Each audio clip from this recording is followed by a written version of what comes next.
ನಮಸ್ಕಾರ ಸ್ನೇಹಿತರೆ, ವಿಶ್ವಚೇತನ academy YouTube ಚಾನಲ್ಗೆ ಸ್ವಾಗತ. ಈ ಪವರ್ ಮ್ಯಾನ್ ಹುದ್ದೆಗಳಿಗಾಗಿ ಕಾಯುತ್ತಿರುವಂಥ ಬಹಳಷ್ಟು ಆಸ್ಪಿರೆಂಟ್ಸ್ಗಳಿಗೆ ಒಂದು ಗುಡ್ ನ್ಯೂಸ್ ಅನ್ಬೋದು. 1200 ಹುದ್ದೆಗಳು. ಇದರ ಬಗ್ಗೆ ಒಂದು ವಿಶೇಷ ಮಾಹಿತಿ ಬಂದಿದೆ. ಮಾಹಿತಿ ಏನಪ್ಪ, ಯಾವಾಗ ನೇಮಕಾತಿ ಆಗ್ಬೋದು, ಅಥವಾ ಏನು ನಿಮಗೆ ಎಲಿಜಿಬಿಲಿಟಿ ಇದೆ ಅನ್ನೋದನ್ನು ನೋಡೋಣ. ಇಲ್ಲಿ ಕವಿಪ್ರಾಣಿನಿ ಮತ್ತು ಎಸ್ಕಾಮ್ಗಳಲ್ಲಿ ಅಂದರೆ KPT ಶೆಲ್ ಮತ್ತು ಎಸ್ಕಾಮ್, ಜೆಸ್ಕಾಮ್, ಮೆಸ್ಕಾಮ್, ಸೆಸ್ಕಾಮ್ ಏನಿದಾವೆಲ್ಲ ಎಲ್ಲ ಬ್ರ್ಯಾಂಚ್ಗಳಲ್ಲೂ ಕೂಡ ಈ ನೇಮಕಾತಿ ಸಂಬಂಧಿಸಿದೆ. ಆಡಳಿತ ಇಲಾಖೆ ಏನು ಮಾಡಿರುತ್ತೆ, ಇದನ್ನು ನಾವು ಇಷ್ಟು ನೇಮಕಾತಿ ಮಾಡೋರಿದ್ದೀವಿ ಅಂತೇಳಿ ಒಂದು ಆರ್ಥಿಕ ಇಲಾಖೆಗೆ ಒಂದು ಪ್ರಸ್ತಾವನೆಯನ್ನು ಕಳಿಸಿರ್ತಾರೆ. ಆರ್ಥಿಕ ಇಲಾಖೆಯವರು ಪ್ರಸ್ತಾವನೆಗೆ ಓಕೆ ಅಂದರೆ ಆ ನೇಮಕಾತಿ ಪ್ರೊಸೀಜರು ಸ್ಟಾರ್ಟ್ ಆಗುತ್ತೆ. ಆಲ್ಮೋಸ್ಟ್ ನಮಗೆ ಬಂದಿರೋ ಮಾಹಿತಿ ಪ್ರಕಾರ ಕಿರಿಯ ಪವರ್ ಮ್ಯಾನ್ ಹುದ್ದೆಗಳಿಗೆ ಕಲ್ಯಾಣ ಕರ್ನಾಟಕದಲ್ಲಿ 440 ಹುದ್ದೆಗಳು, ನಾನ್ ಕಲ್ಯಾಣ ಕರ್ನಾಟಕದಲ್ಲಿ 560 ಹುದ್ದೆಗಳು.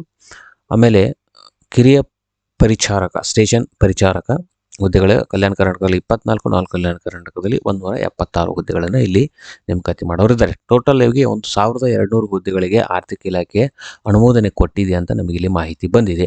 ಆಮೇಲೆ ಇದಕ್ಕೆ ಈ ಹಿಂದೆ ಮಾಡಿರುವಂಥ ನೇಮಕಾತಿಗಳನ್ನು ನೋಡಿದ್ರೆ ಅಲ್ಲಿ SSLC ಮಾರ್ಕ್ಸು ನಿಮ್ಮದು ಎಲಿಜಿಬಿಲಿಟಿ ಕ್ರೈಟೇರಿಯಾ ಆಗಿತ್ತು. ಅದಾದ ನಂತರ SSLC ಮಾರ್ಕ್ಸು ಪ್ಲಸ್ ನಿಮ್ಮದು ಫಿಸಿಕಲ್ ಟೆಸ್ಟ್ ಮಾಡ್ತಾರೆ. ಆ ಫಿಸಿಕಲ್ ಟೆಸ್ಟ್ ಬಗ್ಗೆ ಬಹಳ ಹೆಂಗೆ ಮಾಡ್ತಾರೆ, ಏನು ಪವರ್ ಮ್ಯಾನ್ ಅಂದರೆ ಏನು, ಈ ಹಿಂದೆ ಒಂದು ಸ್ವಲ್ಪ ನೇಮಕಾತಿ ನಿಯಮಗಳು ಬೇರೆ ಇದ್ದು, ಆದರೂ ಕೂಡ ಅದೇನು ಅಷ್ಟೊಂದು ಡಿಫ್ರೆನ್ಸ್ ಇಲ್ಲ.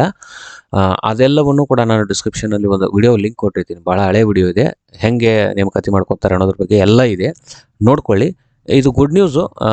ಶೀಘ್ರದಲ್ಲೇ ಇದು ನೇಮಕಾತಿ ಅನೌನ್ಸ್ಮೆಂಟ್ ಆಗೋ ಚಾನ್ಸಸ್ ಇದೆ. ಅಂದರೆ 1200 ಹುದ್ದೆಗಳಿಗೆ ಆರ್ಥಿಕ ಇಲಾಖೆ ಅನುಮೋದನೆಯನ್ನು ಕೊಟ್ಟಿದೆ ಅಂತೇಳಿ ಇಲ್ಲಿ ಮಾಹಿತಿ ಬಂದಿದೆ. ಇನ್ನೂ ಹೆಚ್ಚಿನ ಮಾಹಿತಿ ಏನಾದರೂ ನಿಮಗೆ ಡೌಟ್ ಇದ್ದರೆ ಕಮೆಂಟ್ ಬಾಕ್ಸಲ್ಲಿ ಕಮೆಂಟ್ ಮಾಡ್ಬೋದು.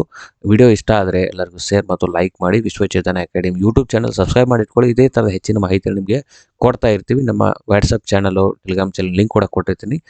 ಜಾಯ್ನ್ ಆಗಿ ಅಪ್ಡೇಟನ್ನು ಮಿಸ್ ಮಾಡ್ಕೋಬೇಡಿ. Thank you.